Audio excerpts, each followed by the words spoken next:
Bonjour à tous, bienvenue dans ce premier numéro de ce qu'on a appelé les experts entreprenantes. En gros, on va se retrouver tous les 15 jours avec certains des figures du web nantais pour parler un peu de l'actualité d'Internet. Dans ce premier numéro, nous sommes 4. J'ai le plaisir d'accueillir Vincent Roux, Jean-Luc Firmin et Michael Froger. Je vais vous laisser vous présenter, messieurs. Qui veut commencer? Vincent, tiens, je te vois sur mon écran. Présente-toi, qu'est-ce que tu fais? Bonjour à tous, Vincent Roux, donc directeur associé d'Intuiti, qui est une agence de tactique digitale. On accompagne les clients sur le bon mix interactif pour en faire des leviers de business. Merci. Qui veut enchaîner? Michael? Ouais, bonjour, Michael Froger, cofondateur de Lingo, directeur technique également. Lingo est une solution SaaS qui accompagne les marchands dans leur référencement de catalogue produits un peu partout sur le web. Très bien, merci. Et Jean-Luc pour finir? Jean-Luc, délégué général de Invest in Western France. Notre métier est de détecter et de convaincre des entrepreneurs étrangers de venir développer leur business européen depuis l'ouest de la France, et autour de Nantes en particulier. Parfait, merci beaucoup messieurs d'avoir accepté cette invitation matinale à enregistrer ce premier numéro. Alors moi j'ai repéré deux sujets, mais vous avez peut-être vous aussi des suggestions sur ce qui vous a marqué sur le web ces derniers jours. Moi j'aimerais qu'on commence par parler du guide d'Olivier Ezrati sur la création de start-up en France. Alors je ne sais pas si vous l'avez lu, mais en tout cas c'est reconnu comme une référence en France sur ce sujet. Pour vous, c'est l'accès aux informations autour de la création d'entreprise est suffisant, c'est simple d'avoir des informations aujourd'hui quand on veut créer sa boîte, ou c'est encore un peu compliqué de savoir comment ça marche? Vaste question. Vincent, non? On a toujours, on dit toujours que c'est extrêmement compliqué de monter une boîte en France. Je pense que c'est pas non plus, c'est pas faux. C'est-à-dire que c'est quand même pas super simple et les démarches sont assez compliquées. Et bizarrement, c'est pas forcément la démarche de création qui est la plus compliquée. C'est tout ce qu'il y a après. C'est-à-dire que ça devient un enfer quand on l'a créé quasiment, avec la lourdeur administrative qu'on connaît, avec les incohérences qu'on connaît. C'est surtout ça, je pense, qui est compliqué. Le guide d'Olivier est un petit peu différent parce que lui est plus sur de l'aide un peu stratégique, un petit peu vision, un petit peu tout ça. C'est pas uniquement un mode d'emploi sur comment s'inscrire au RSI et comment déclarer ses impôts. C'est surtout sa manière d'être en tant que start-up, sa manière de faire les choses, comment manager les premiers salariés, ce genre de choses. Donc c'est clair que c'est vraiment un must-have entre guillemets à avoir et à lire quand on monte sa boîte, ça c'est sûr, mais même après, hein. C'est-à-dire que même maintenant, moi là je l'ai pas lu encore la nouvelle version, mais je vais la lire, ça c'est clair, parce qu'Olivier est plus à présenter. Je pense ça fait quand même un paquet d'années qu'il voit des startups et il en voit beaucoup, et aussi bien des très grosses qui ont vraiment réussi comme des petites qui ont complètement échoué. Et je pense que de lire son bouquin est juste nécessaire pour n'importe quelle boîte, aussi bien en création que même après, quoi, selon moi. C'est la seule ressource vraiment indispensable où on peut conseiller d'autres, je sais pas, d'autres ouvrages, des sites, des blogs qui sont importants à lire? Moi, je pars du principe où lire des bouquins est pas forcément une bonne chose. Alors c'est mon côté un peu autodidacte qui répond à ça, mais je pense que la lecture des choses est intéressante. Je pense que c'est surtout la discussion avec les entrepreneurs qui est important. C'est-à-dire c'est discuter avec des gars autant en networking quand truc un petit peu décorrélé du business, etc. C'est ça qui est surtout important. C'est-à-dire que selon moi, il faut mieux discuter et partager l'expérience et prendre l'expérience de chacun plutôt que de lire des bouquins et de répercuter ce qui est écrit sur le bouquin, parce que chaque boîte est différente, chaque activité est différente, selon l'argent qu'on a, selon les capacités qu'on a à manager, selon les capacités qu'on a à avoir de la strat, etc. Donc il faut adapter aussi en fonction de ce qui peut être lu, écrit et écouté un peu partout à sa propre activité, parce que c'est pas parce que vous allez lire dans un bouquin que généralement la première levée de fonds elle est autour des 20% en dilution que c'est vrai, parce qu'il y a des mecs qui se font atomiser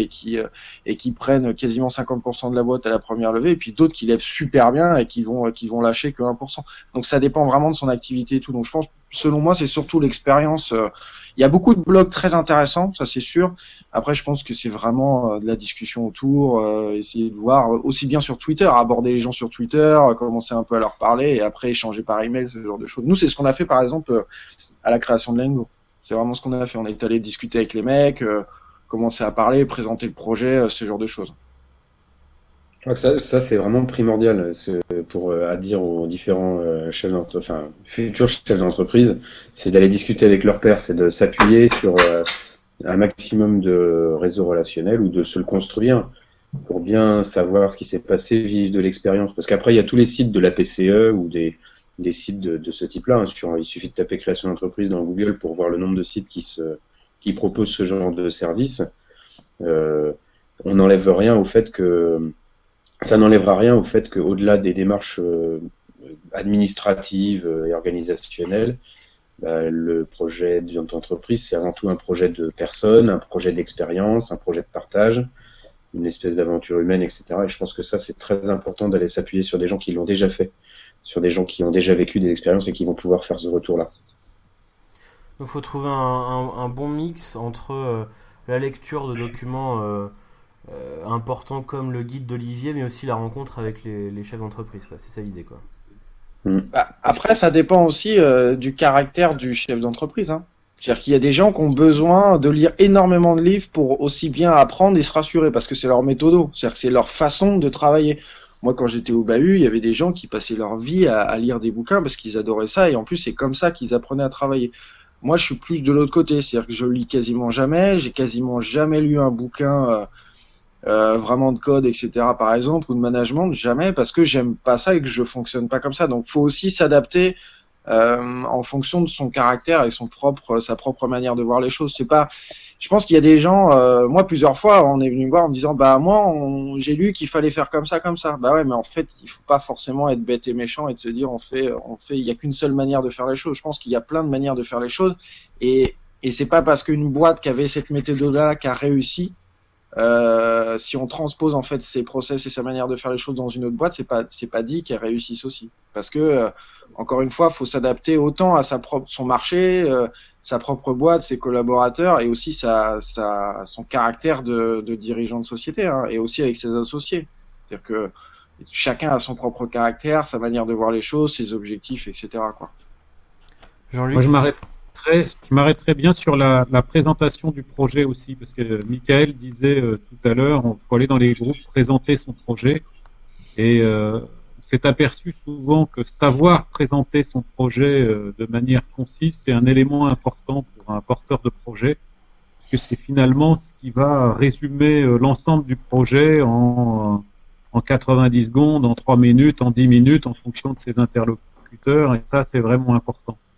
Et l'autre point aussi, se préparer à challenger son business model ou la valeur ajoutée qu'on va apporter au système. C'est ces 2 points qui me semblent importants pour un créateur. Alors après, effectivement, le reste, il le fait dans les livres, ou par l'expérience, mais il y a un socle de présentation et de mise en avant de son projet pour l'enrichir qui est important. Ça, oui, ça doit être la base avant même de faire quoi que ce soit d'autre, c'est avoir une idée un peu précise de son projet, de pouvoir bien le présenter en fait, c'est ça quoi. Avant même de commencer à lire les ressources comme le guide d'Olivier ou aller en parler avec d'autres, il faut être capable de bien présenter son projet.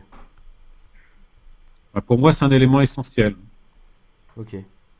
Je plus sois, Monsieur Firmin, je plus sois parce que c'est effectivement encore une fois, toutes les démarches administratives, etc. Il y a gavé de trucs là-dessus sur quoi faire avant la création d'entreprise, mais bien savoir présenter son projet et puis surtout se positionner dans une chaîne de valeur. Qu'est-ce que je vais apporter à cette société? Qu'est-ce que je vais mettre en avant? Ça, effectivement, c'est des choses qu'on apprend ni à l'école, ni dans les bouquins, ni dans le.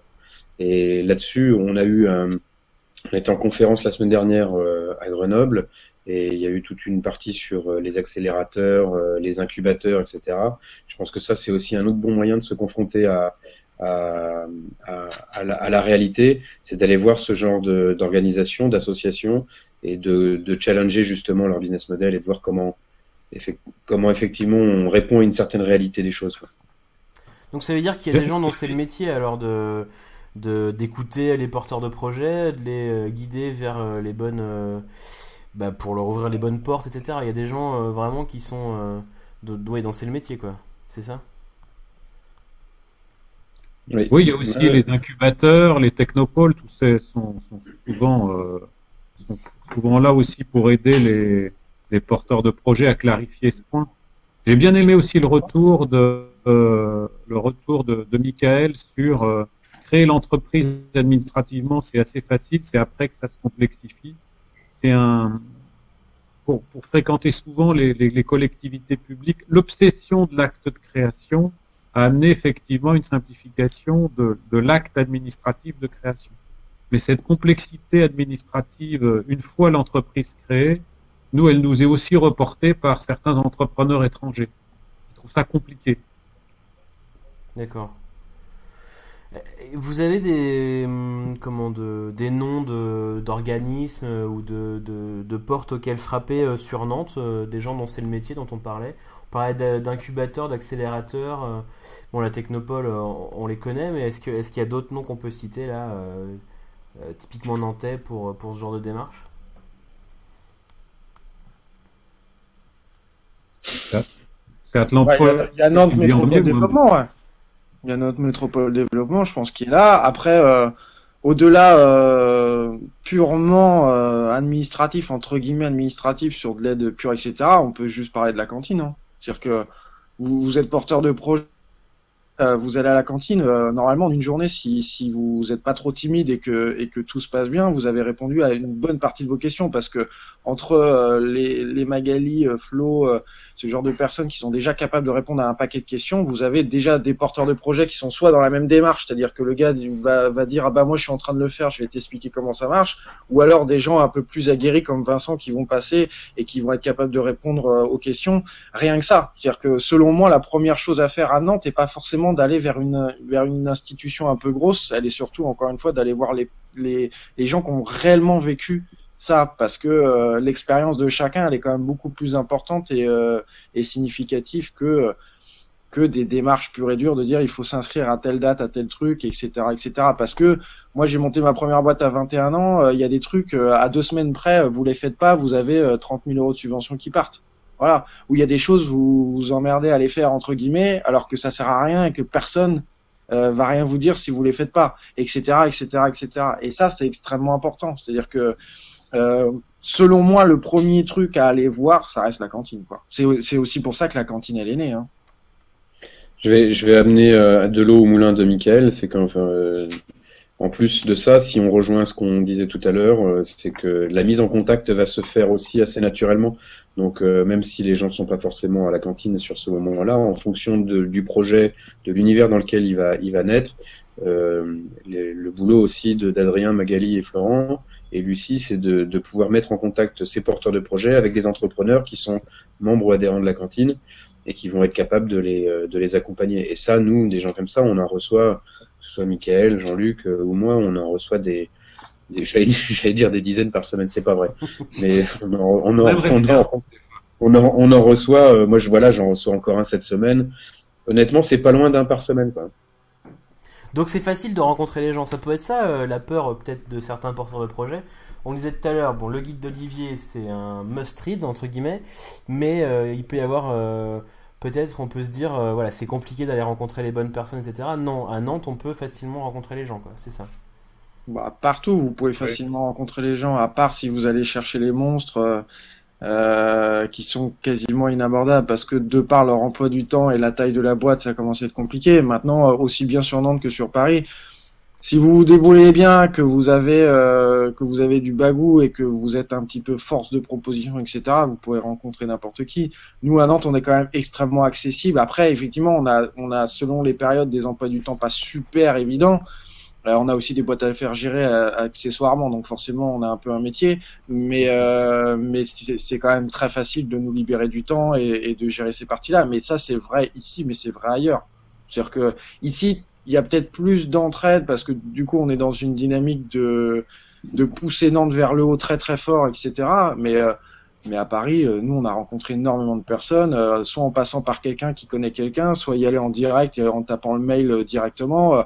des fois, il faut y aller au culot parce que si vous avez peur de rencontrer les personnes, vous n'allez jamais les rencontrer. Ça, c'est sûr et certain parce que faut partir du principe où quand vous montez votre truc, vous avez tout à prouver et eux n'ont rien à prouver.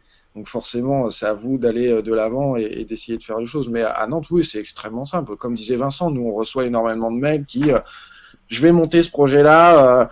Est-ce qu'on peut se voir 1 heure à la cantine pour que je vous parle de ça, etc. Alors effectivement, des fois, c'est pas évident pour nous parce que soit on n'est pas là, soit on a beaucoup de boulot, soit ceci, soit cela, mais on essaye toujours de trouver des créneaux. Ok, très bien. Vous avez quelque chose à ajouter sur ce sujet de la facilité de création, la facilité d'accès à l'information il y a un Moi, point important. J'ai un petit ajout. Allez voir la vidéo de Philippe Gabillet sur YouTube sur comment avoir de la chance. Voilà, où il explique que la chance, ça se provoque aussi. Et dans une démarche de création, c'est très inspirant. Très bien, eh ben, on va aller voir ça. J'avais envie de parler d'un autre sujet, si vous le voulez. On entend beaucoup parler de nouvelles levées assez importantes en ce moment sur Internet. J'ai vu hier par exemple qu'Evernote allait lever entre 50 et 100 millions de dollars, donc c'est des sommes qui sont quand même importantes. On a vu Instagram racheter cher aussi il y a longtemps. Enfin, il n'y a pas longtemps, je veux dire. Pour vous, la question est large, mais pour vous, est-ce qu'il y a le spectre d'une nouvelle bulle économique autour d'Internet ou non, c'est normal, c'est des sommes qui pour vous semblent justifiées? Bah, dans une conjoncture actuelle, dire qu'une boîte qui a 10 développeurs est rachetée au bout de 2 ans à 1 milliard, c'est compliqué de dire que c'est justifié parce que ça l'est pas et tout le monde est assez d'accord pour le dire. Après, le spectre de la bulle, moi, ça fait à peu près 2 ans que je le brandis en disant faites gaffe les gars parce que ça commence à partir un peu dans des positions qu'on a déjà vécues. Parce que moi, la première bulle, je l'ai déjà vécue. J'ai vécu 98-99 et ensuite 2000, 2001, 2002 où tout a explosé. Donc les premiers prémices commencent à arriver. Il y a une différence fondamentale qui est que avant les boîtes pesaient rien en termes de techno, en termes de valo, en termes de chiffre d'affaires, alors que maintenant c'est des boîtes qui ont quand même un énorme potentiel et qui fondamentalement, bah, c'est pas qu'ils les valent, mais oui, c'est pas déconnant de racheter un mec comme Instagram aussi cher pour un mec comme Facebook. Pourquoi? Parce que lui, ça va lui permettre de se faire valoriser jusqu'à 100 milliards. Parce que c'est ça l'idée. Hein. Les mecs ont racheté cette boîte-là pour se faire valoriser à l'entrée en bourse qui arrive sur le mois de mai. Maintenant, ce qui est très très compliqué, c'est pas forcément le montant des boîtes, c'est plus le spectre autour de ah bah si ces mecs-là se sont fait racheter 1 milliard, moi aussi je peux monter une boîte qui va faire un logo sur iPhone avec marqué Hello World et je vais me faire racheter 10 millions. C'est ça qui est extrêmement compliqué. Il y a 2 ans et demi, on a vu énormément de Groupon Like qui sont sortis parce qu'ils ont vu Groupon arriver et les mecs se sont tous rués sur le truc. Mais le problème, c'est qu'on avait beau leur dire, écoute, déjà tu fais moins bien, vous sortez de l'école, vous avez pas d'argent, vous avez pas de réseau et en plus ce que tu fais sert à rien. Ils se sont tous rués sur le truc et tous là se sont cassés la gueule parce que les Groupon Like, il en reste 2-3 et c'est tout. Là, on va retourner dans l'autre truc, c'est que les gars vont se dire ah ça peut être intéressant de partir sur le mobile parce qu'il y a plein d'argent, etc. C'est ça qui est dangereux en 2012, c'est-à-dire que c'est pas forcément une bulle économique qui va exploser, c'est plus la mentalité des choses. Là, on le voit, c'est-à-dire que moi je vais voir des gars, les mecs nous disent ah bah moi je cherche 5 millions là, est-ce que tu peux me présenter des VC? Tu le regardes, tu dis ta boîte elle a combien de temps? 4 mois, tu dis bah voilà, on a tout résumé, c'est-à-dire que ils vont trop vite, ils se disent bah les autres ont réussi, c'est-à-dire que toutes les semaines dans le JDN, il y a des boîtes qui lèvent 10 millions, 8 millions, 4 millions, 6 millions et du coup ils ont un repère qui est que c'est facile entre guillemets de lever de l'argent. Et ce qui est pas forcément vrai dans le sens où oui, il y a de l'argent, tous les VC s'accordent à dire qu'effectivement il y a de l'argent, ça c'est clair, les VC cherchent tous des bons projets. Par contre, ce qui manque c'est les bons projets. Et à un moment donné, on lève de l'argent et on fait des grosses choses quand le vrai projet il est là. Et je pense que l'œil est un peu biaisé pour les start-upers entre guillemets, c'est-à-dire que maintenant, avant, nous quand on s'est lancé par exemple, on s'est dit voilà, on va faire beaucoup de CA et on va avoir des clients. Et puis peut-être qu'on lèvera après, c'est pas très grave. Et c'est une vision qui est totalement différente. Là, les mecs, ils veulent absolument lever parce que c'est aussi bien de lever. Voilà, c'est bien. C'est-à-dire que quand vous avez levé des thunes avec votre startup, c'est que vous êtes bien et que vous êtes fort normalement, alors que c'est faux. Euh, Après, c'est plus ça, selon moi, qui est très dangereux, au-delà, effectivement, de la bulle financière. Parce qu'avant, la bulle financière, dans les années 2000, c'est parce que tous les mecs étaient cotés en bourse après 6 mois, et que du coup, tout a éclaté, et ça avait aucun sens. Il y avait des boîtes qui faisaient 3,50 € de chiffre d'affaires et qui levaient 10 millions. Ouais, Donc, on retrouve pas ce schéma-là aujourd'hui quand même, des non, introductions c'est ça. en bourse. Voilà, ce schéma-là est quand même celui-là, on l'a pas. C'est-à-dire que les mecs qui s'introduisent en bourse à l'heure actuelle, ils sont quand même un peu costauds, les garçons. Hein. C'est-à-dire que les mecs, voilà, ils frisent les 500 millions de chiffres au minimum, etc., etc. Donc ça commence à être un peu costaud. Donc ça, on l'a pas trop, même pas du tout. Là, ce qui est plus dangereux selon moi, c'est la génération qui arrive, qui va avoir un œil complètement biaisé, qui a des repères qui sont pas bons pour moi. Voilà. Moi, j'ai l'impression que par rapport à ces logiques-là, qu'on est un peu dans l'incantation. C'est-à-dire que ce soit même Facebook, hein, je suis désolé de le dire, mais moi je suis un pessimiste de Facebook pour l'instant. Je considère qu'une boîte qui fait 4 milliards de chiffre d'affaires pour 1 milliard de bénéfices, ce qui est très bien, mais un bénéfice d'ailleurs qui est plutôt en baisse actuellement, d'être valorisé 100 milliards, je comprends pas. Je comprends pas. C'est un truc con, mais il y a des trucs en bourse qui font des maisons de retraite, des maisons médicalisées, etc., où c'est du brick and mortar, voilà, et c'est valorisé, ou même du Veolia encore aujourd'hui, ou des trucs comme ça qui sont sous-valorisés par rapport même à leur valeur patrimoniale. Et quand on voit des trucs comme ça, on se dit qu'effectivement, il y a peut-être un problème de bulle. Alors les gens maintenant valorisent l'entreprise sur le nombre d'utilisateurs, pas sur le business model ou sur véritablement la rentabilité, mais sur le goodwill qu'on va pouvoir faire des utilisateurs. Honnêtement, j'attends de voir ce qu'on va en faire de ces utilisateurs et j'attends de voir le business model qu'il va y avoir derrière ça. Parce que je suis pas certain, moi, voilà, c'est mon petit côté pessimiste là-dessus. Je suis pas certain que ce soit si valorisable que ça en termes de business model. Voilà. Ouais, juste un nombre d'utilisateurs, c'est pas ça qui fait gagner de l'argent, quoi. C'est ça que tu veux dire, quoi. Non, et pourtant, les boîtes sont de plus en plus valorisées là-dessus. Instagram, enfin, si vraiment on analyse le truc, il n'y a aucune difficulté technologique, aucune. Donc demain, ça peut être reproduit et d'ailleurs le type qui a créé ça, il a juste eu la bonne idée au bon moment. Des trucs qui faisaient de la photo, il y en avait d'autres. 50 millions d'utilisateurs dépassés hier, je crois, ou avant-hier. Ok, très bien quoi. Mais demain, si je dois bouffer à gaver de pub, ou si je dois d'ailleurs et on verra ce qui lancera véritablement de l'efficacité de cette fameuse publicité, parce qu'on voit très bien sur des logiques d'eye tracking que c'est complètement occulté par l'internaute, donc il faudra bien se rendre à l'évidence un jour, et puis de payer pour avoir ce genre de choses, un service payant pour juste balancer de la photo avec un petit effet sympathique, non, ça marche pas non plus, donc il faudra m'expliquer où se trouve le business model et pourquoi on valorise les entreprises à ces prix-là, quoi. Leur business model était peut-être d'être acheté en fait, non? C'était peut-être ça leur stratégie finalement. Ouais. Et aussi là, tu es en train d'expliquer l'escalade de la bulle. Tu es en train d'expliquer l'escalade d'une bulle. Oui. Jean-Luc? Oui, je voulais dire, Michael résumait bien, est-ce qu'Instagram était pas là au bon moment parce qu'aussi, comme il l'expliquait, Facebook en avait besoin. Et aujourd'hui, des Facebook, il n'y en a quand même pas énormément. Pour avoir vécu aussi la première bulle, je trouve quelque chose de différent. Tous les exemples que donnait Michael, moi, me donnent plutôt un avis positif. C'est-à-dire qu'aujourd'hui, quelqu'un qui croit qu'il va lever 5 millions au bout de 4 mois alors qu'il ne fait pas 1 euro de chiffre d'affaires, ben, il n'y arrive pas. Et ça, c'est un signe qu'il n'y a pas de bulle, quoi. Ah, moi, je connais quelques mecs qui ont levé des sous et je peux vous dire, c'est que le CA, il est quand même proche du mec qui vend du muguet hier. Hein. C'est-à-dire que à un moment donné, autant ça gagne le muguet. Hein. Ouais, il paraît. D'ailleurs, ils ont levé des fonds, ces gars.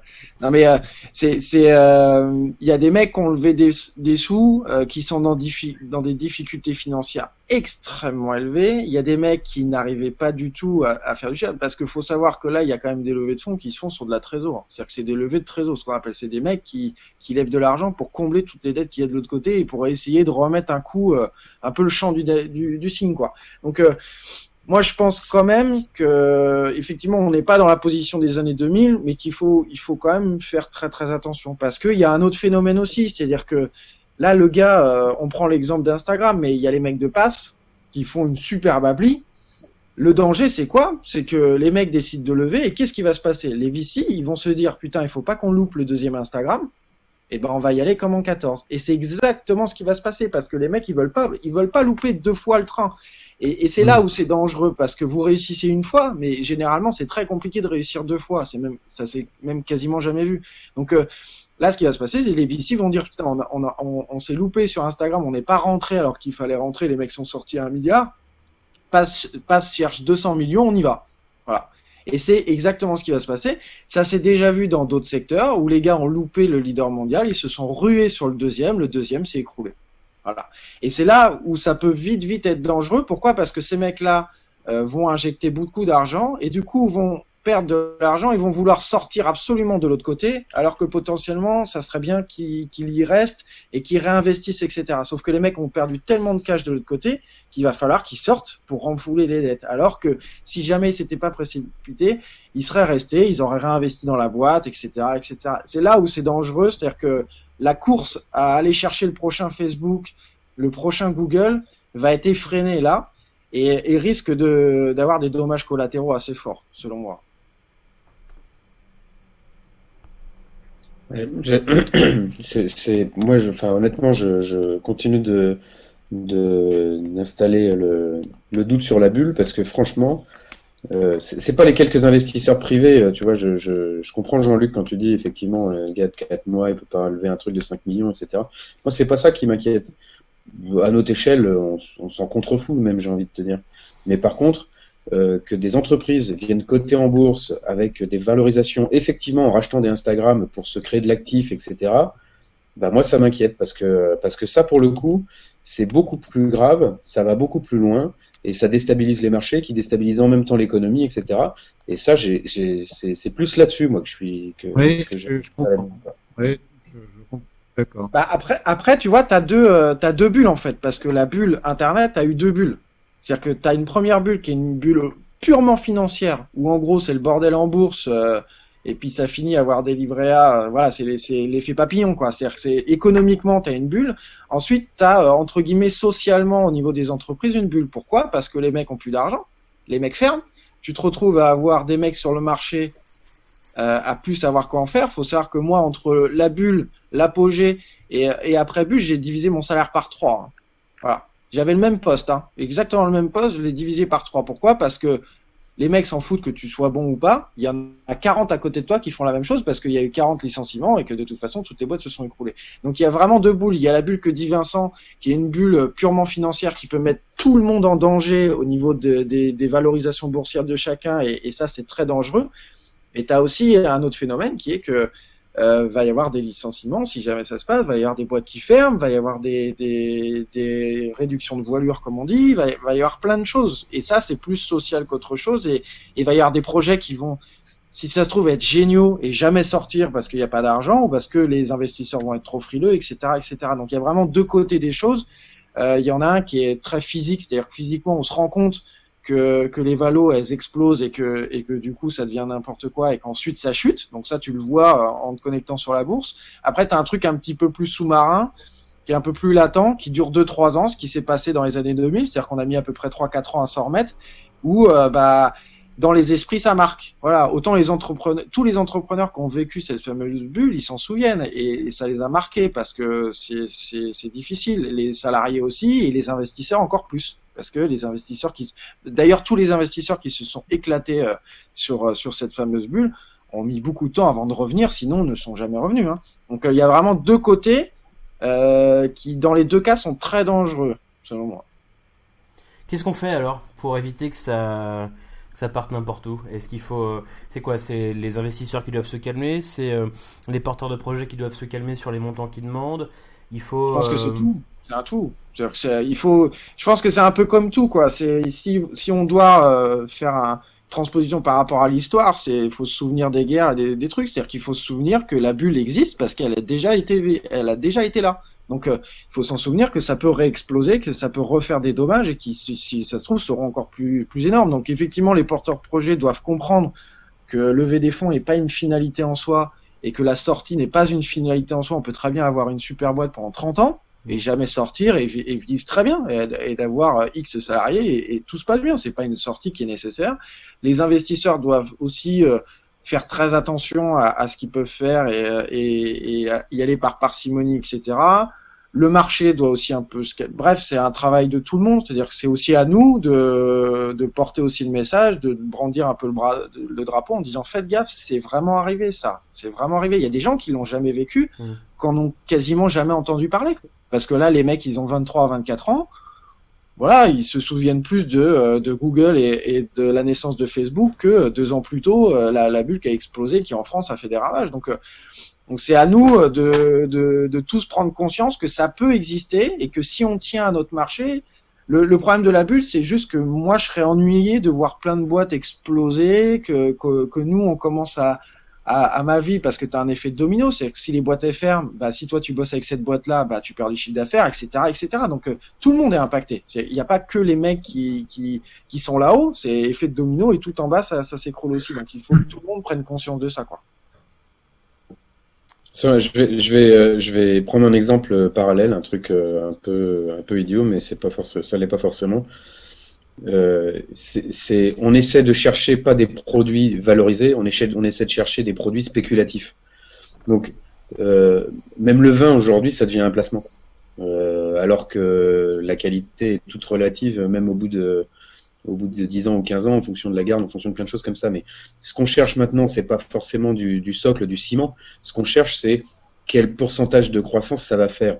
Et donc, les mecs qui font ça, c'est des mecs qui ont une vision purement court-termiste et qui vont investir 50 millions. C'est exactement ce que disait Jean-Luc tout à l'heure. La stratégie d'un Instagram, c'était certainement, effectivement, de se faire racheter le milliard à la sortie au bout de 2 ans. Pas d'avoir une entreprise rentable. Et ça, c'est problématique. Ça, à mon avis, c'est ça qu'il faut éviter. Et donc, de s'assurer que les entrepreneurs, ils sont dans une logique d'entrepreneuriat et pas dans une logique de spéculation financière. Et pour ça, il y a des indicateurs comptables. Il faut pas se fier qu'à ça, mais je pense qu'il y a une première chose, c'est de se fier déjà un minimum à ça. Et ensuite, on n'est pas obligé de libérer les fonds tout d'un seul coup. Je pense qu'à un moment donné, moi, je vends ma boîte demain, bah, tout le monde va me foutre un earn-out au dos, quoi.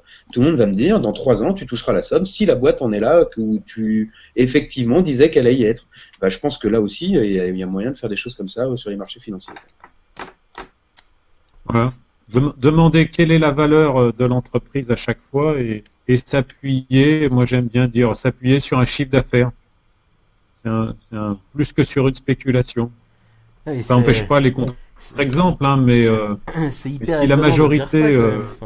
Ça semble hyper logique de dire non, il faut regarder concrètement ce que fait la boîte.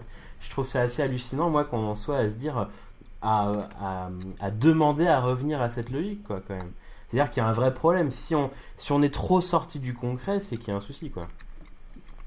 Regarde comment ça fonctionne pour le pétrole. Je veux dire, il y a une guerre en Libye, ça menace pas les réserves mondiales et pourtant t'as le prix qui monte parce que t'as le prix qui monte. Tiens, bizarre. Donc et pour les entreprises c'est pareil. T'as Apple. Je suis sûr qu'Apple c'est survalorisé. J'en suis persuadé. Mais parce que il y a une super une super image, il y a un gros sunrise pour eux, etc. Bon, bah voilà, c'est Apple, c'est génial. Et donc, comme c'est génial, ça coûte plus cher, quoi. Bah, peut-être qu'il faut regarder les chiffres. Et puis, on parle du goodwill, on parle pas du badwill, quoi. C'est qu'à un moment donné, quand ça monte, ça va forcément redescendre. Donc, il faut l'anticiper aussi, quoi. Ok. Bon, on a dépassé légèrement le temps qui nous était imparti. Merci en tout cas d'avoir participé à ce premier numéro, c'était très intéressant. On se retrouve dans 15 jours si vous le voulez, avec probablement d'autres participants. Et puis à très bientôt, merci. Merci beaucoup. Merci Simon.